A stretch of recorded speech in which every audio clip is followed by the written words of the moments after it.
Next, we go to war. This one's strange. Something's happening here, and I can't really put my finger on it yet. But it's not good.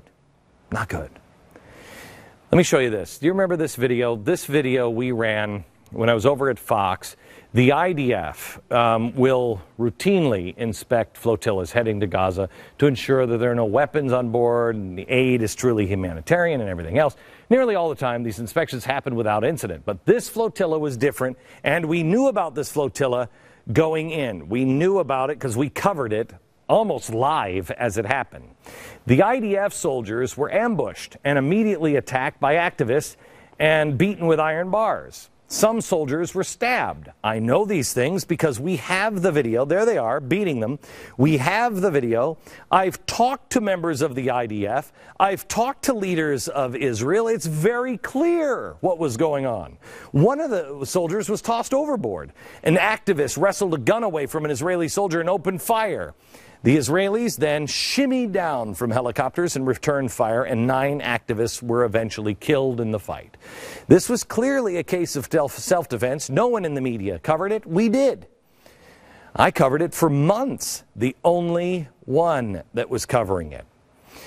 But now, nearly 3 years later, something happened over the weekend. Israel formally apologized for this. They're paying compensation to activists and the families? I saw the video. What's up with that? Israel doesn't apologize for things when they know they're in the right. So why now? What's different? We are the United States of America. We have virtually no power left. This apology indicates the disillusion of America's long-standing with a strong alliance with Israel, and I think a signal to the rest of the world. We don't count anymore. Even Andrea Mitchell called Obama's and Netanyahu's relationship one of the worst she's ever seen. It's gotten off on the wrong foot, and they're trying to fix it, but it is one of the worst relationships I can remember, and I've covered every president going all the way back to Ronald Reagan. Yeah. No, he's the best friend. Israel understands this. It understands that it can no longer count on America to watch her back. So they're going to start playing their own game now. And right now, they're just trying to buy as much time possible. I think they know that they're appeasing Turkey's anti-Israeli prime minister, a good friend of Barack Obama's. And they know they're not going to win him over. But I think they hope that they're going to slow him down. I'm not entirely comfortable with this explanation of what's going on, but so far it's the best theory that I've heard or read, and it seems to make sense. But something else is afoot. There is a clock that has been started on the war front. Something has started. One thing that stuck out with President Obama is that he is oddly beating the war drums on Iran, saying they're going to do everything possible to prevent Iran from getting nuclear weapons. He's gone on and on about this. And I will repeat, all options are on the table. We will do what is necessary to prevent Iran from getting the world's worst weapons. He's starting to sound more like me 5 or 6 years ago. I've been saying for years that Iran is the head of the snake. It's not Iraq. It's not Afghanistan. It's Iran. And I've been warning that this is extraordinarily dangerous because they believe in creating world chaos. Why? Because it will hasten the return of the 12th Imam. Who's the 12th Imam? Ones that radical Islamists believe is the savior of all mankind. Others, who shall remain nameless at this point, may think that he might be the literal Antichrist. And no, not this guy who, come on, let's be serious. He looks just like Barack Obama. Come on. How do you deny it? How do you deny it? It's like father and son here. Just like the guy who last night played Herod. See this guy? Do you think it's a coincidence that this guy looks just like Harvey Weinstein? I don't think so. Anyway, just a few months ago, the vice presidential debate, Joe Biden, was laughing about Iran, dismissing the possibility of war. Do you remember? This is a bunch of stuff. Look, here's the deal. What does that mean, a bunch of stuff? Well, it means it's simply inaccurate. It's Irish. It's Irish. It is. We Irish call it malarkey. Thanks for the translation. Okay. The only reason why I'm bringing this up is because they were so clear they had there was no war, there was nothing with Iran. And now I keep reading, and most of the people in the mainstream media I don't think is noticing it. Most people who are watching the mainstream media are noticing, but there's a change. What has changed? Why is Mr. Diplomacy now threatening war? Why is this so important all the time?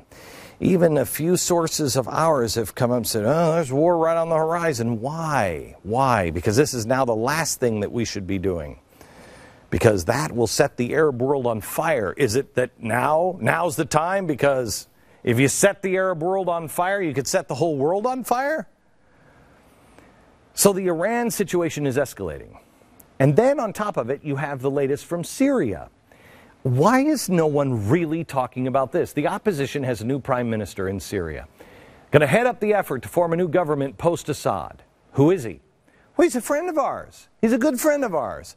This guy, he was great. He was born in Damascus.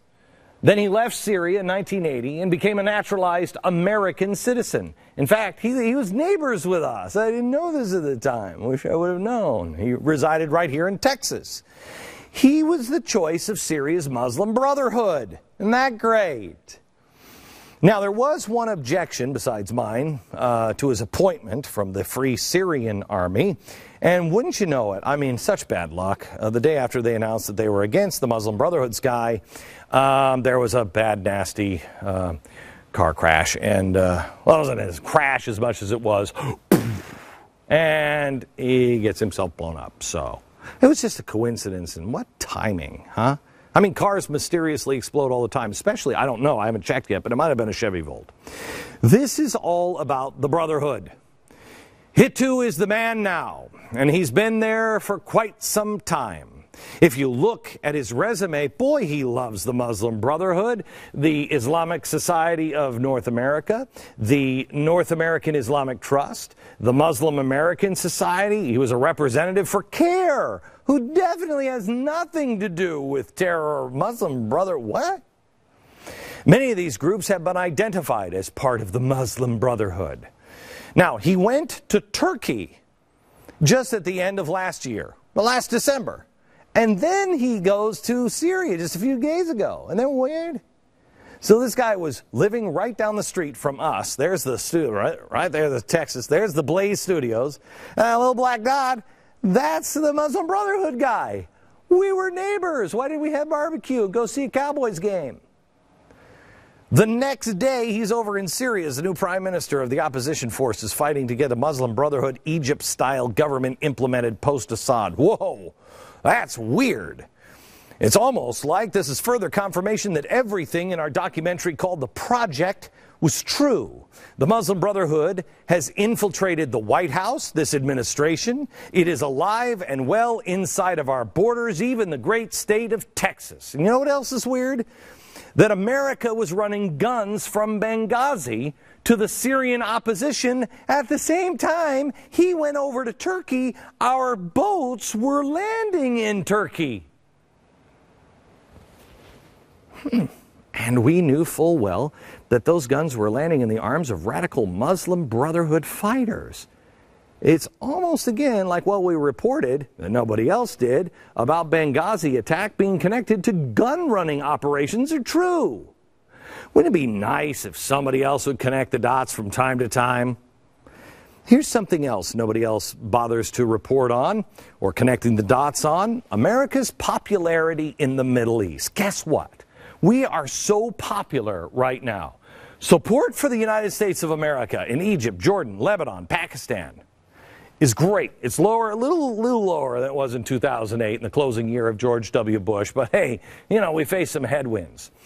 Our approval rating now, do we have it? Our approval rating right now is 15%. Okay, like I said, a little lower, you know, it's down about 20% in the last 4 years, down from 35% during the last year of Bush. It was so bad at 35, this guy was going to save us, and now it's at 15%. Wait a minute, that sounds a little like bottom up. Now, why is our approval rating so low in the Middle East? Because we have the Savior, right? Here's why. Because at least during the Bush, Clinton, Reagan years, we did go to bed with dictators that we didn't like. I mean, we were in bed with dictators and we're like, ugh, I just can't get clean. But now we're seducing them. Now we're taking brutal Islamic thugs and we're dressing up in something low-cut and lacy. Say, is that a bomb in your pants, Mr. Muslim Brotherhood, or are you just excited to see me? That's what's happening. We're propping up the Muslim Brotherhood, a band of radical Islamists who want to control every aspect of human life. Kind of sounds like the progressives, doesn't it? They are worse than the previous dictators. And we're putting lipstick on these pigs. And my apologies to pigs. Look at the words of Mohammed Morsi this weekend about those people on the streets, bottom up, that are protesting him. He said this weekend, if I am forced to do what is required to protect this nation, then I will do it. And I fear that I might be on the verge of doing it. Uh-oh. That doesn't sound good. Sounds an awful lot like what Adolf Hitler said right after the Night of Long Knives. President Obama supported this guy as well. No wonder people hate us. The top is coming down even more, and the bottom continues to rise. And we are sowing the seeds of discontent, literally, arming the Syrian opposition and funding a civil war, and wooing the opposition leaders in the wings. And who stands with Assad? You're going to love that. You never forget. New alliance, war with Iran, Muslim Brotherhood in Syria. We were gun running. Bottom up, discontent on the Arab streets. Nobody likes us anymore. We have a new alliance. This is inside out. We're empowering the Muslim extremists, and we're also making enemies of Russia. Wait a minute. Oh, that's right. That's right. They stand with the other side, don't they? Wait a minute. Those are the same guys that the Western banks pissed off. Just what could possibly go wrong here? Nothing, I'm sure. When we come back, the last piece of top down, bottom up, inside out, we go to guns.